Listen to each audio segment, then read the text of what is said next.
ନର୍ଲାରେ କଂଗ୍ରେସର ସଂଗଠନ ସୃଜନ ଅଭିଯାନ।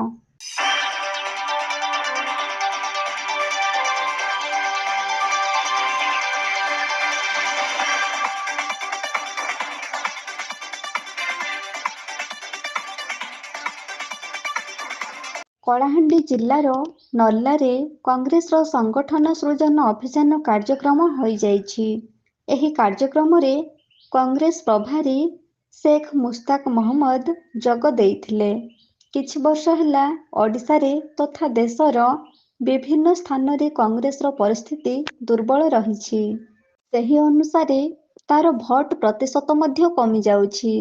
ଲୋକେ କଂଗ୍ରେସଠାରୁ ମୁହଁ ଫେରାଇ ନେଉଥିବା ବେଳେ ଏହି ଅଭିଯାନ କଂଗ୍ରେସ ତାର ତୃଣମୂଳ ସ୍ତରକୁ ଯାଇ ନିଜ ନିଜ କଂଗ୍ରେସ କର୍ମୀଙ୍କ ମତକୁ ଗୁରୁତ୍ୱ ଦେଇ ସଂଗଠନକୁ ସୁଦୃଢ଼ କରିବା ଲକ୍ଷ୍ୟ ରଖିଛି। ଏହି ପରିପ୍ରେକ୍ଷୀରେ କଳାହାଣ୍ଡି ଜିଲ୍ଲା ନର୍ଲା ରୋଡ ସ୍ଥିତ ଦିଶା ହୋଟେଲରେ ନର୍ଲା କଂଗ୍ରେସ ପକ୍ଷରୁ ସଂଗଠନ ସୃଜନ ଅଭିଯାନ କାର୍ଯ୍ୟକ୍ରମ ଅନୁଷ୍ଠିତ ହୋଇଯାଇଛି।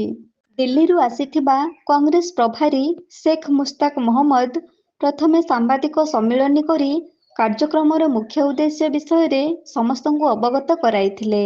ଏହି କାର୍ଯ୍ୟକ୍ରମରେ ନର୍ଲାର ଯୁବ ନେତା ଦୀପୁ ପାତ୍ର, ନିରଜ ଶର୍ମା, ଚୂଳମଣି ଗୌଡ଼ିଆ ଓ ରାହୁଲ ସାହୁଙ୍କ ତତ୍ତ୍ୱାବଧାନରେ ଆୟୋଜିତ ହୋଇଥିବା ବେଳେ ନର୍ଲା ଅଞ୍ଚଳର ଶତାଧିକ କଂଗ୍ରେସ ନେତା ଓ କର୍ମୀ ଅଂଶଗ୍ରହଣ କରିଥିଲେ।